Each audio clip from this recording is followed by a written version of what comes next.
one head.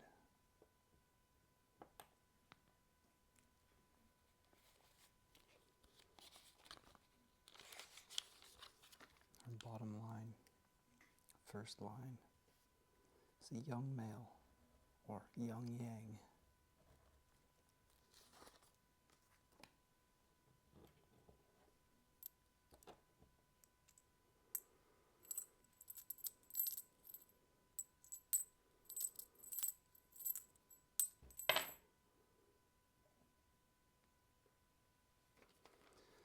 Second line from the bottom,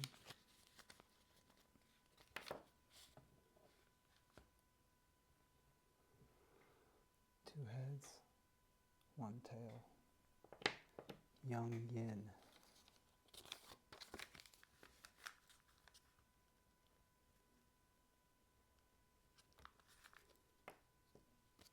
Dashed line.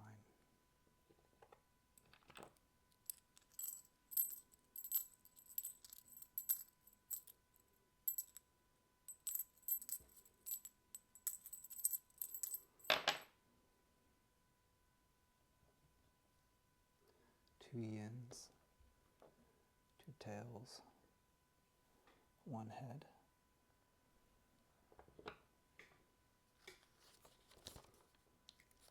Young yang line, a whole line, or solid. If I'm not mistaken, that first trigram is the trigram Li for light.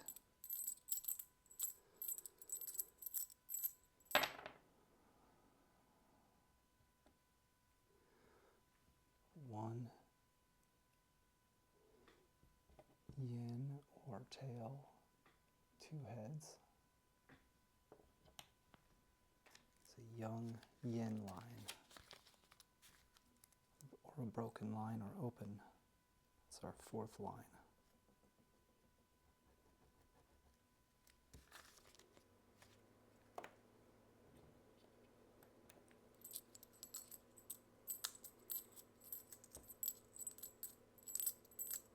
Fifth line can be viewed as like the ruler or the higher self. That's what we're rolling.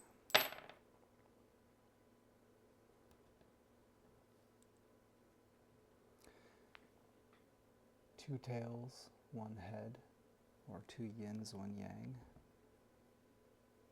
That gives a young yang line, a solid line, or whole line.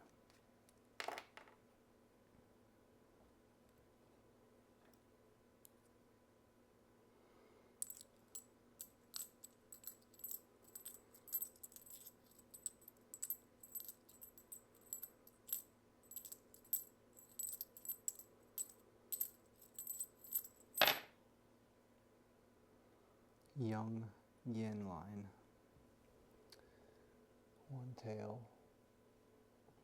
two heads.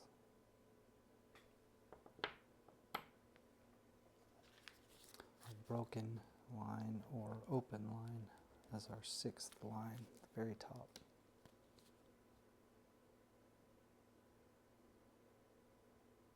Oh my.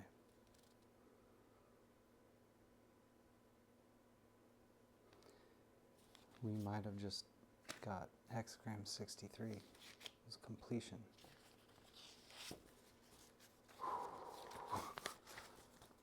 I've never gotten that before in my own personal readings.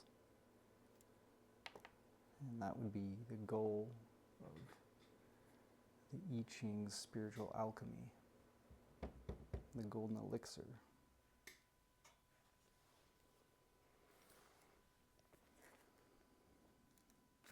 This is what it looks like. First trigram goes solid, broken, solid. The second or upper or outer trigram would be broken, solid, broken, or open, whole, open.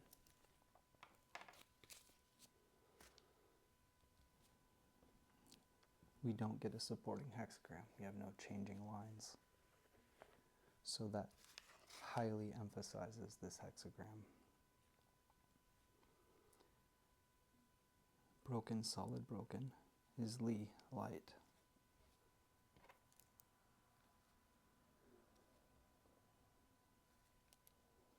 It's topped off with broken, solid, broken. Oh, we had solid, broken, solid as Li, light. I believe I said the opposite of that. And on top we have broken, solid, broken, which is on. I believe that's water. And that gives us hexagram 63, completion.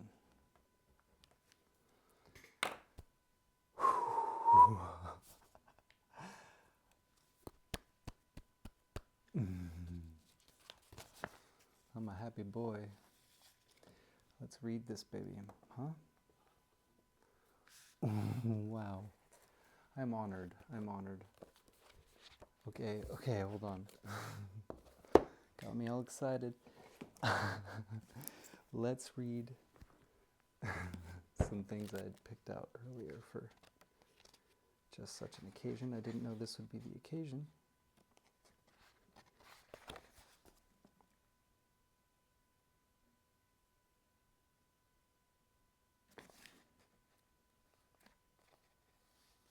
Yeah.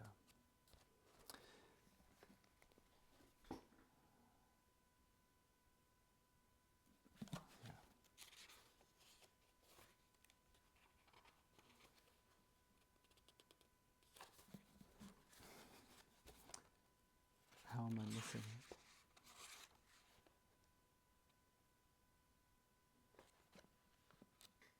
You know, I had one in.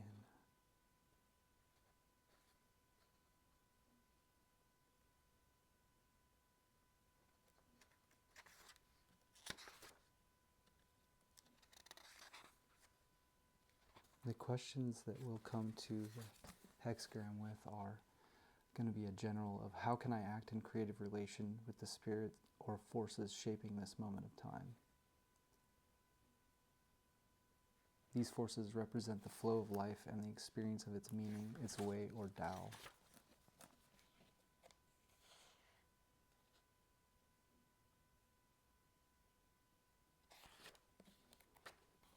Okay. The I Ching is meant to be used when you are troubled and you seek a meaning in the disturbance. It offers insight into the question you pose and practical advice on how to deal with it. Its images act as a guide to personal transformation, leading to a deeper knowledge of yourself and your actions. It is a way of thinking and imagining that gives you the tools to make changes. The I Ching's words and images have been called magic spells because of their uncanny ability to connect you with the unseen forces. This opens a liminal space in which you can contact what is moving the soul. Inside this cycle, your sense of yourself and your situation dissolves and reforms. You receive information about what is possible and effective in a given situation. It shows your way or Tao at work. Because they are open symbols, the divinatory terms do not force you into the mold of a specific morality. All of the terms can refer to any person, regardless of age, gender, or social position.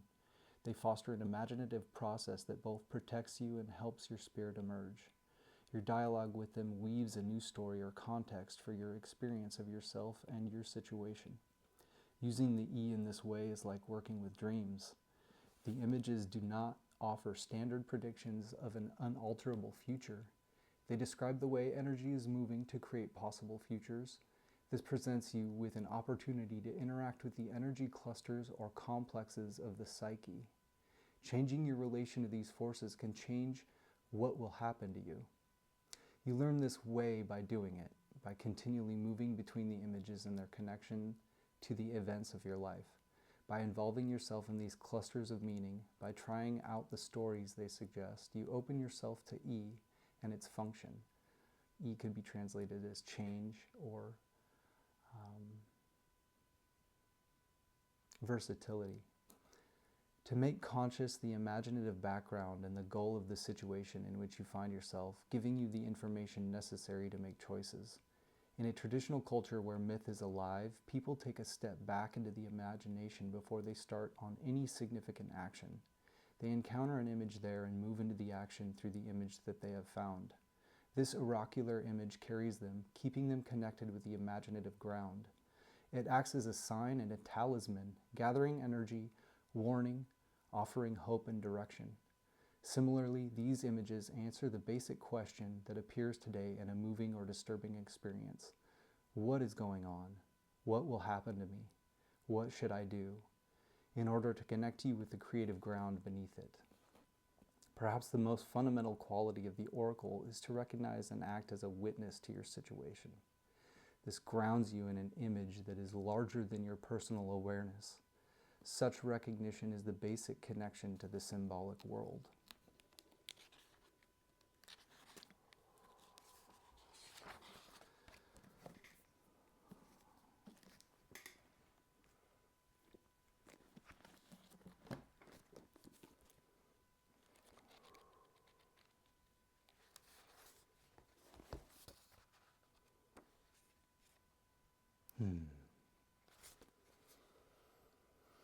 This is what we'll be reading our hexagram with.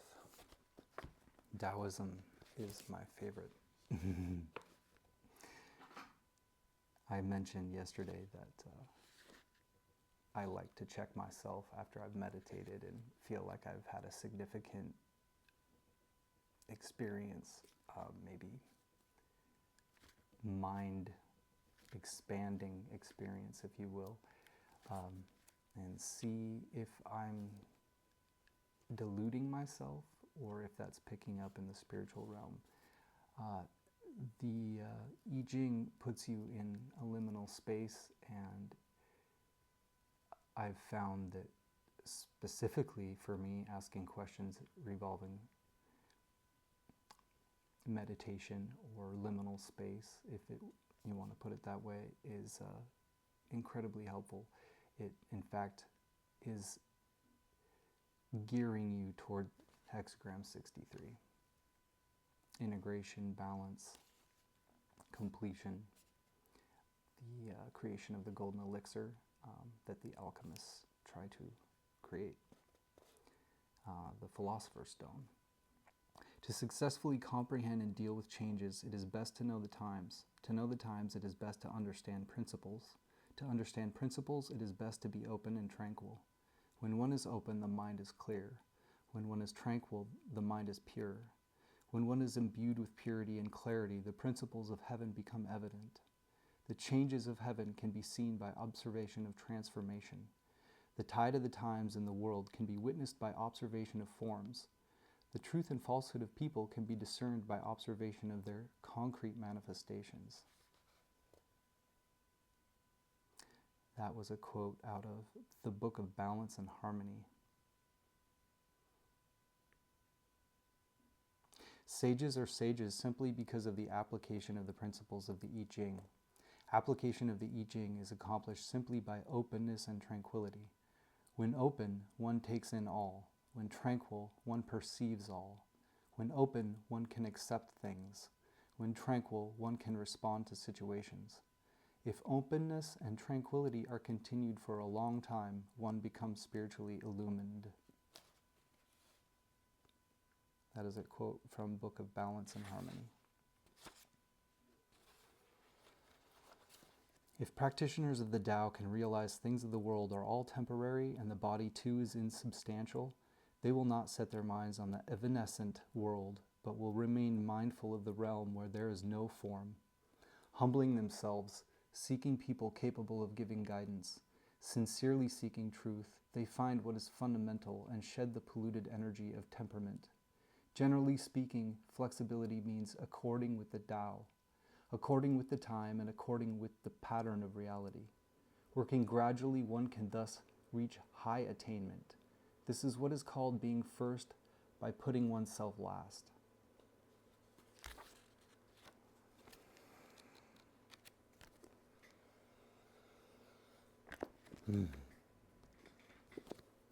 Let's read the very beginning of this, what it says about Hexagram 63. It'll sum it up in a very succinct manner. Settled, right?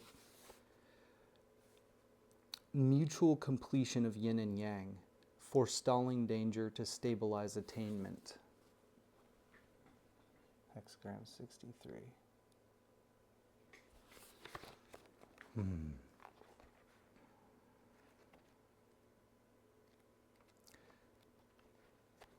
If we would have gotten either 3 tails or 3 heads, we would have had a changing line. 3 tails would have been an old yin, which is a changing female line, if you want to put it that way.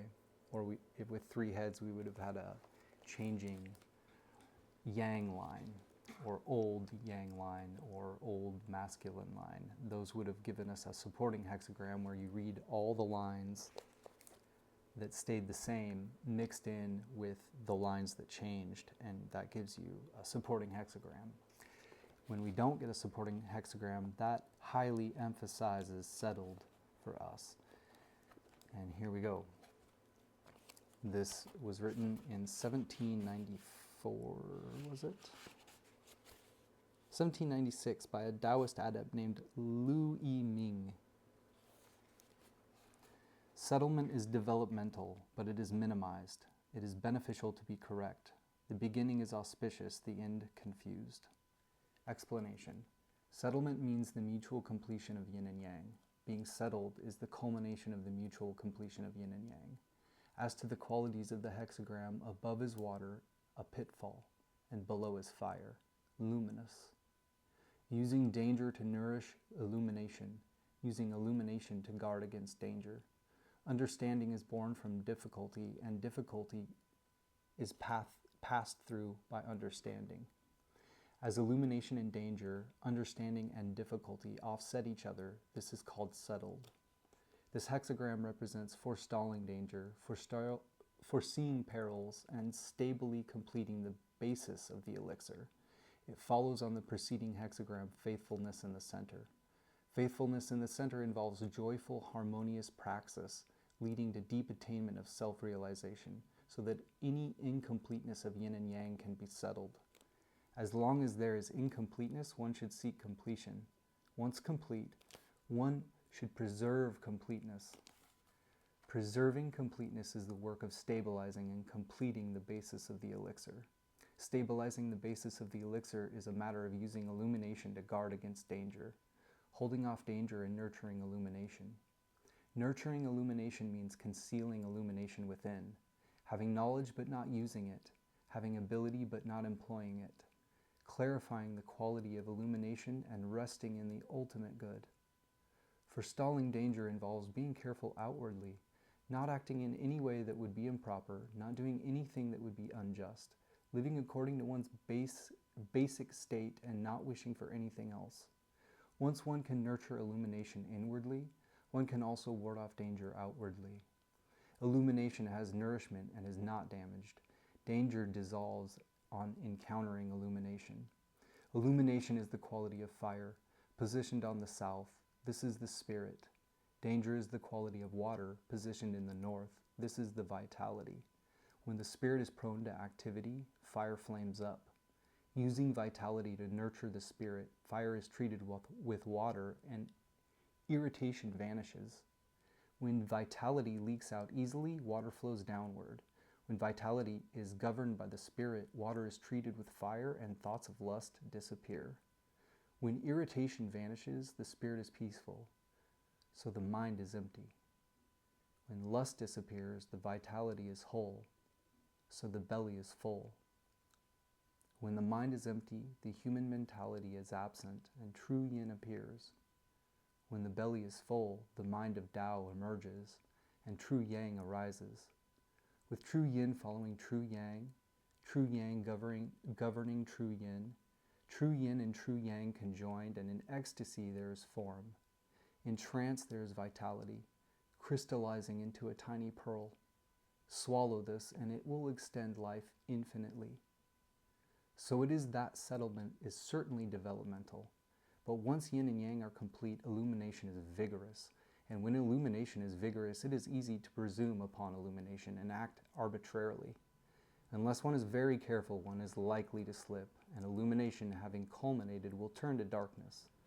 The mind of Tao again obscured, the human mentality again arises, and in the middle of settlement and completion there is unsettling and incompleteness. This is the minimization of development, of settlement. Generally speaking, as long as things are unsettled, most people are careful and conscientious, using lucidity to prevent danger. Once things are settled, people relax, thereby endangering themselves, obscuring lucidity and inviting peril. So when the development is small and not great, and what is gained is again lost, it is all for this reason. Therefore, the developmental aspect of settlement is only beneficial if correctness is preserved. Correctly nurturing illumination, correctly preventing danger, naturally clarity will not be damaged and danger will not arise. But using illumination to forestall hazards is primarily beneficial in the beginning of settlement. The beginning is auspicious, the end is confused. That the beginning is auspicious means if one nurtures illumination early on, even if there is danger, there is no peril. That the end is confused means that if you use clarity excessively, you invite danger where there is none. It is all this one clarity, all this one danger. If you can nurture clarity, there is no danger. If you use the clarity too much, there is danger. So practitioners of Tao should prevent the danger early on in the beginning of settlement. We're going to read further commentary.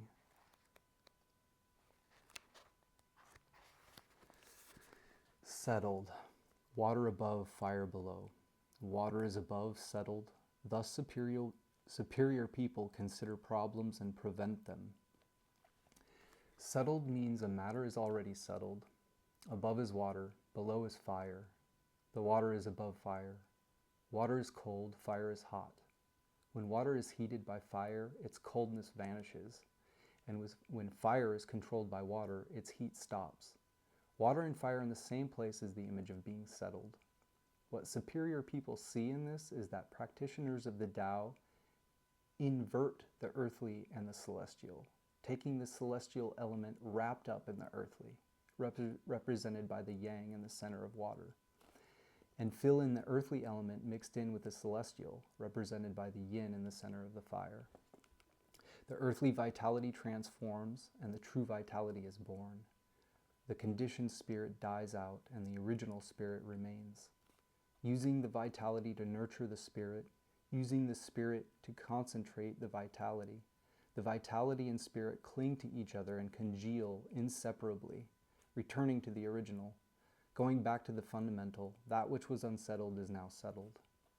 But returning to the original and going back to the fundamental just completes the preliminary stage of work. If one does not use the natural fire of reality to forge this attainment into reality, when settlement culminates, it will become unsettled again, and the work that has been done hitherto will all go to waste. Therefore, superior people consider problems and prevent them beforehand. Problems means the problems of the earthly and the celestial not being settled. At the moment of settlement, the true earthly and the true celestial are united, invulnerable to external influences. However, even though invulnerable to external influences, the acquired energy of conditioning in the person has still not disappeared. So if one does not know how to purify oneself and gently nurture the spiritual essence, thereby to prevent acquired energies from acting up in moments of carelessness, there will surely be problems later on. Considering the existence of problems and preventing them beforehand, applying the work of increasing spiritual awareness while decreasing mundane conditioning, rooting out of the accretions that have accumulated in the mental faculties through personal history, mundanity will end, and the celestial will become pure and incorruptible. Finally, when you break through space, that is comprehensive attainment. Until you reach the stage of breaking through space, there will still be problems. Therefore, practitioners of the Tao must consider that the state of great repose comes only upon breaking through space and freeing the real body.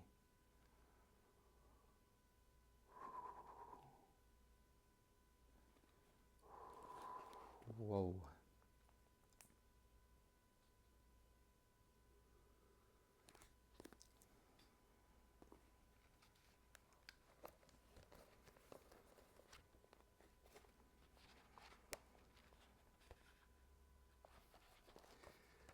Larry Barrett calls it already across. Key questions. What is decided? What now? Oracle, already across, creating small success. Constancy bears fruit. Beginnings, good fortune. Endings, chaos. This isn't Hexagram 64, which is unfinished or not yet across. And that is because this is the book of changes, and the nature of things is to change. And so completeness starts over again, just like in Tarot, the Fool starts his journey and ends in the place he started, but knows it again for the first time.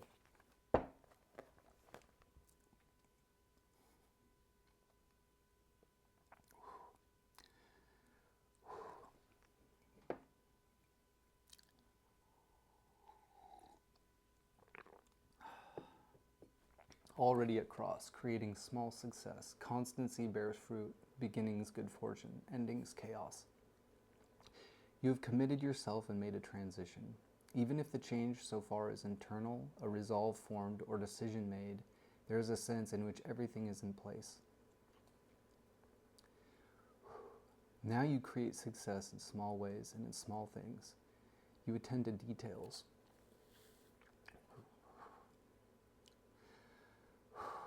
Working with what you've already decided or achieved. In following through, you stay loyal to your original reasons for making the crossing. The Zhao forded the river and overthrew the Shang dynasty. As they established their rule, they had in mind how the Shang once received the mandate of heaven to replace a corrupt dynasty. Now the Shang had forfeited the mandate and were ending in chaos, while the Zhao enjoyed fortunate beginnings. Might the story repeat itself? It's easier to create new, clear-cut patterns for living than to live by them. It's not what you have begun here must inevitably fall apart, only if you feel as if you've arrived already and let yourself come to a halt. Then you lose your path, and then it falls apart. Work with what you've accomplished so far and keep your momentum. Keep on beginning.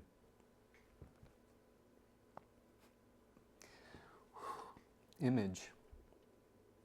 Stream dwells above fire, already across.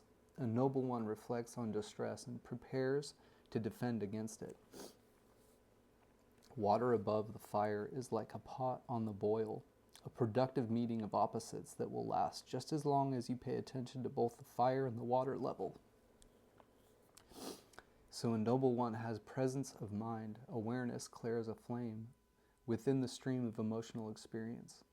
If you are mindful of anxieties, contemplating them with an open heart, you are well placed to anticipate and ward off trouble. Already across follows from Hexagram 62, small exceeding. Going past others naturally means crossing the river, and so already across follows. Always going a little further than is expected, having the courage of your convictions in the small things. Eventually this amounts to a substantial commitment, and you complete the crossing. Pair. Already across is paired and contrasted with Hexagram 64, not yet across. Already across, calm and settled. Not yet across, exhaustion of the male. All is decided and in place, everything is working, yet this already implies that there is more work to be done. Feminine energy can be at home in such an open-ended, uncertain state. Masculine strength that acts to achieve and complete things will be exhausted by it.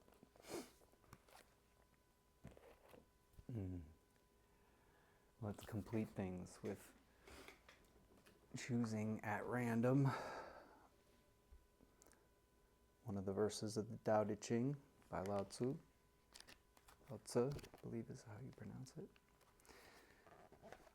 59. In caring for others and serving heaven, there is nothing like using restraint.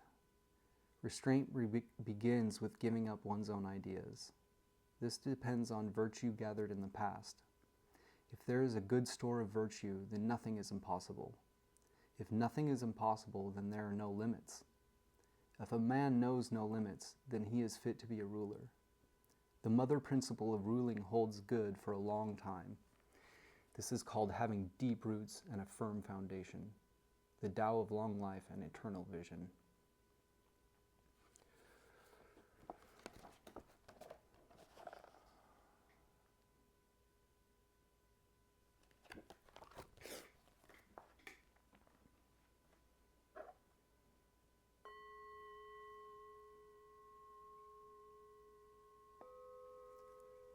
I'll have placed this hexagram in the description box. It's the first time I brought my mom to this reading, these readings.